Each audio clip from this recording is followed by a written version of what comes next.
মাংসটা দেখেই লোভ লাগছে, তাই না? লাগবেই তো। এটাকে মাত্র 30 মিনিটের মধ্যে আমি রান্না করেছি, আর খুব সহজ উপায়ে, কোনো রকম ঝামেলা ছাড়াই। এটাকে আবার ভেজ চিকেনও বলা যেতে পারে, একদম ভেজিটেবলে ভরপুর। তো চলো রান্নাটা শুরু করা যাক। গাইজ, আমি রান্না করতে চলে এসেছি। দেখো, এখানে আমি চিকেন নিয়ে নিয়েছি। চিকেনটা খুব সুন্দরভাবে পরিষ্কার করে ধুয়ে এর মধ্যে হলুদ, লবণ এবং সরিষার তেল দিয়ে বেশ ভালোভাবে মাখিয়ে রেখেছি 20 মিনিটের জন্য।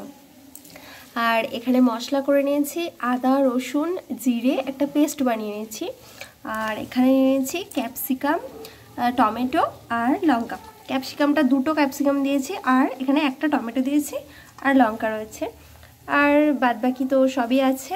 সবার প্রথমে কড়াইয়ে তেল দিয়ে তারপরে আমি এখানে পেঁয়াজগুলোকে খুব সুন্দরভাবে ভেজে নিচ্ছি। কড়াইটাকে স্কিপ করে যাও, রান্নাটা দেখো।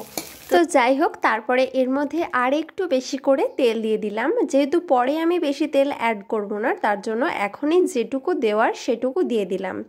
এরপরে পেঁয়াজটা খুব সুন্দরভাবে ভাজা হয়ে গেলে এর মধ্যে দিয়ে দিলাম আদা, রসুন, জিরের পেস্টটা, তারপর লবণ, সামান্য পরিমাণে হলুদ, একটু লঙ্কার গুঁড়ো, ধনিয়া গুঁড়ো, একটু লাল মির্চ পাউডার, আর একটু গরম মশলা আর মিট মশলা পুরোটা অ্যাড করে দেওয়ার পর এটাকে একটু বেশ ভালোভাবে নাড়াচাড়া করে নিলাম। মশলাটা কষিয়ে আসলে এর মধ্যে আমি মাখিয়ে রাখা মাংসটা দিয়ে দিলাম। মাংসটা আমি একটু লবণ, হলুদ আর একটু তেল দিয়ে মাখিয়ে রেখেছিলাম।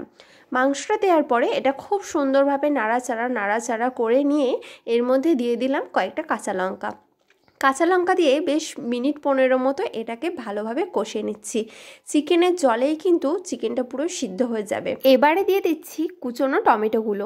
টমেটোটা আমি মশলা কষানোর সময় দিইনি, পরেই দিচ্ছি। এই পর্যায় পর্যন্ত এর মধ্যে আমি কোনো রকম জল অ্যাড করিনি।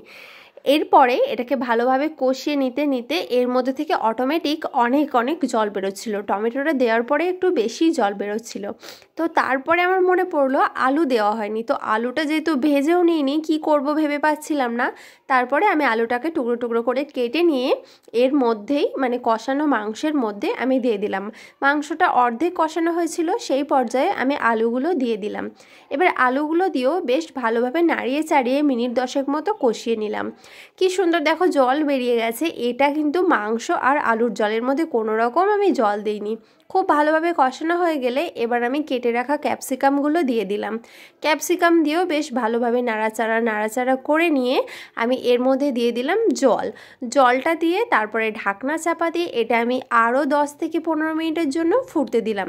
হাই ফ্লেমে ফোটার পরে এটার ওপরে আমি ধনেপাতা আর সামান্য গরম মশলা আর একটু ঘি দিয়ে নামিয়ে নিলাম। দেখো দেখতে কতটা সুন্দর এবং লোভনীয় হয়। এটা দুপুরের ভাত বা রুটির সাথে খাওয়া যেতে পারে, আর পোলাওয়ের সাথে তো দারুণ লাগবে। চিকেন কষা যারা খেতে পছন্দ করো, এইভাবে একবার ট্রাই করে দেখো, অসম্ভব ভালো লাগবে।